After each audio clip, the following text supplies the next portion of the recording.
Well, hello everyone. Welcome back to more World of Warships.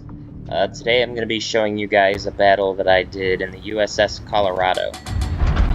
And to be honest with you guys, I really hate the Colorado. It's one of my least favorite battleships that I've ever had to play in the game. I remember grinding it years ago to get the North Carolina for the first time, which then led to the Iowa.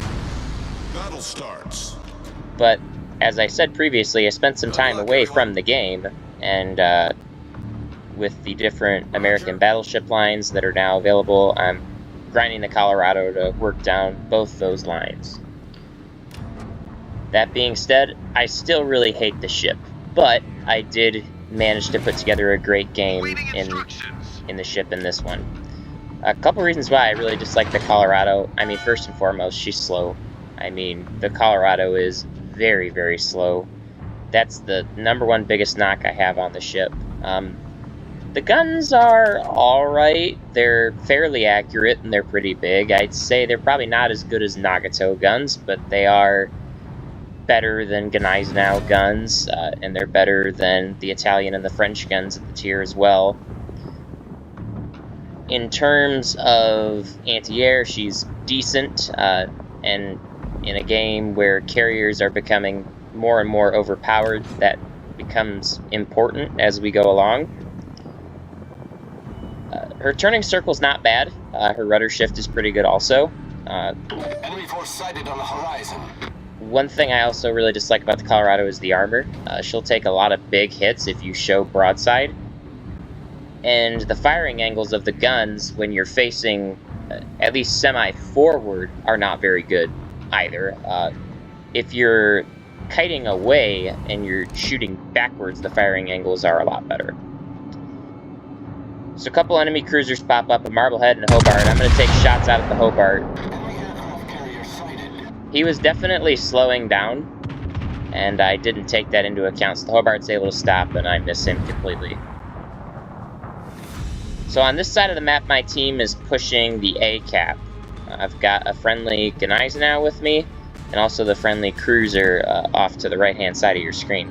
Now this Marblehead is doing what a lot of Tier 5 cruisers do, where they foolishly show tons of side. Shots out against him. The Gneisenau is also shooting. The Gneisenau misses.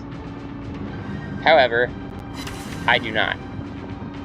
16,000 damage, took about 3/4 of his health off right there, and that Marblehead's in bad shape. And he seems to be somewhat unhappy, and now he's shooting at the Gneisenau. I wonder why he would be upset. He's at 997 health. I'm typing in the chat, please kill him, because we don't want him running away and causing a problem later. I'm gonna fire some shots out. He looks like he's turning. He doesn't really fully commit to it till later, but they were good enough. Off to a great start. So I get the first blood award, and my first ship destroyed in the match. Now there are 2 enemy battleships here, the Rook and the Andre Doria, and then there's also an enemy cruiser, the Endrocht. We'll revisit him a little bit later, but for now, the Andre Doria and the Rook are going to be the top priorities. That Galicia is detected in the cap, and he's running for his life because he's got 2 battleships with their guns trained on him and the cruiser. So for my first go here, I'm going to take shots at the Rook because he is sailing broadside. The Doria is angled. And this is a pretty solid salvo.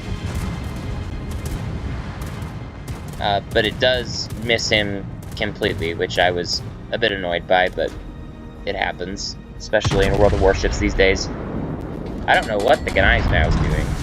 He's turning and sailing away, which I'm not quite sure why he's doing that, given that he is definitely the best brawling ship over the Doria and the Rook. And those shots also completely missed the Doria. Reporting the target position. And at this point, I'm trying to get my teammates to target the Doria because he's entering the A cap, and he's gonna make an effort to cap A. The Galicia there is on basically no health. The Gneisenau is not paying attention at all. He's shooting at the enemy Rook, which is not even relevant in the course of the game at this point. That being said, as long as the Andre Doria is the only ship in that cap, I should be able to reset his capture progress. Shots out, over the island, got just enough. We actually do a fair amount of damage on the Doria, 10,000, and we also reset his capture progress, which is big important. And you can see me here sending notes in the chat. I really want people to target that Doria, because it is becoming a big problem, but everybody on my team seems to be perfectly content shooting at that Rook. To be fair, he is cold broadside, but the more important target right now is the Doria. Shots over the island. I do not connect, but the other friendly battleship, who is now moved in just on top of me on the minimap there, has connected, and he's reset the Andre Doria's capture progress. So at this point, I'm starting to prepare for the Andre Doria and the Rook to come around that island and attack me, so I'll be angled. There's the enemy Rook. Again, bad angle, but I can reset his capture progress if I strike him. And I do, and his capture progress is reset. But at this point, given that there are 2 enemy ships in the map, or in the cap, there's not a chance we're going to win this. And now this Ismail, to be honest, I'm not sure what he's doing. He seems to be rushing in to face down 2 enemy battleships. Reporting the position of a strategic target. And potentially a third if that Rook doesn't go down, which is what I'm encouraging the team to do now. And on top of that, the Ismail's got a pretty squishy citadel, so probably not going to serve him well to fight there. Big salvo in on the Rook could do 11,000 damage. And that Ismail wanted a shot at the enemy Rook that is on low health over there at 13.9 kilometers, and he strikes him. But now, the Doria has come around the island. He's just slapped the Ismail pretty good, because the Ismail was not well angled. So I thought about taking a shot at the Doria right there. I elected not to because he was angling, and I was wondering if the Rook was going to come around the island and show his broadside. And to be honest, the Doria almost looks like he's perfectly content to use the Rook as a shield. The Rook doesn't show his broadside, but I still clap him for 16,000 damage, and I take out his front gun. So a good salvo there. That is one thing the Colorado's guns are good at this tier, is doing big damage like that. And at this point, I've started kiting away. A is, for now, lost unless we can destroy the enemy ships. And at this point, the best thing I can do for my team is stay alive. Ironically, I haven't really been shot at this entire match. I've done a fair amount of damage, but the Rook and the Doria are completely ignoring me. They're concentrating their fire on the Ismail, which, to be fair, is a better idea. He's on very low health. And if they can finish him off, that'll be a boost to their point values. There's an enemy Endroct, which we saw earlier, but haven't seen in probably the better part of 5 minutes. Now pushing with the battleships, and he appears to feel pretty safe, would be my thought, because he's showing flat broadside to myself, the Gneisenau, and the Ismail, while his battleships push. And again, here, I'm not sure what the Gneisenau is doing, or rather, I take that back. I know what he's doing, but I don't think it's a good idea. The Gneisenau is going to rush these 3 ships. He's already on decently low health, so I don't know why he decided to do this. Shots out against the Rook again. This time, we take him down. But the Gneisenau turns his broadside and fires off his torpedoes. To be honest with you guys, it doesn't surprise me.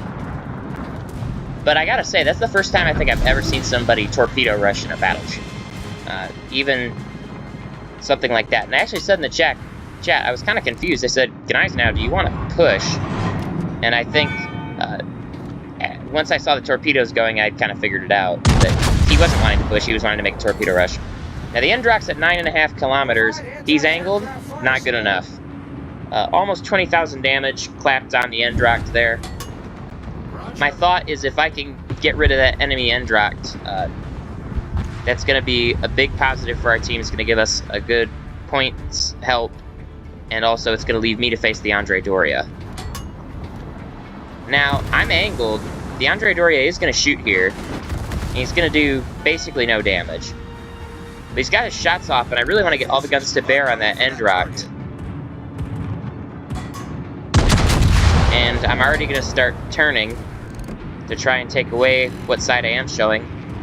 I do big damage to the end rocked. He's got 276 health left. And you'll see me type in the chat here, kill the end rocked, because he really needs to die. I'm 276 health. That'd be a huge points boost for us now. And at this point, the Andre Doria has actually stopped shooting at me. Why he did that, I'm not exactly sure why he did that, but he stopped shooting at me.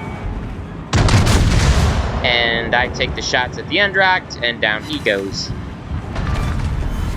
Enemy cruiser sunk. Now here my thought is that I can turn around and try to clap the Doria.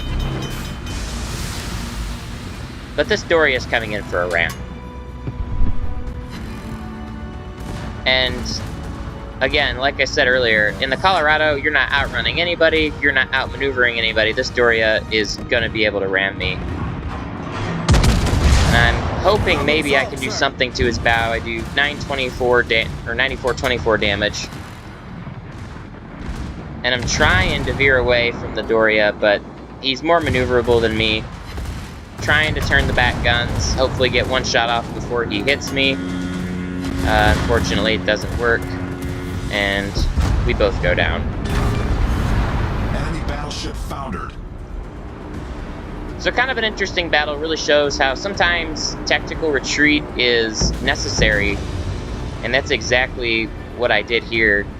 A was a lost cap, but we managed to destroy all the ships that were capping A, and after this, my teammate actually goes in there and caps A, and we end up winning the game. So a lot of people sometimes will dog on battleships for turning and running, but sometimes that's what you have to do in order to survive. And really, I was never that far away from the enemy in this match. The big key was that I was angled really well, and I also was able to bring my guns to bear when I needed.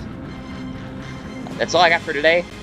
Thank you guys for stopping by on the channel, and hope to be posting more videos soon.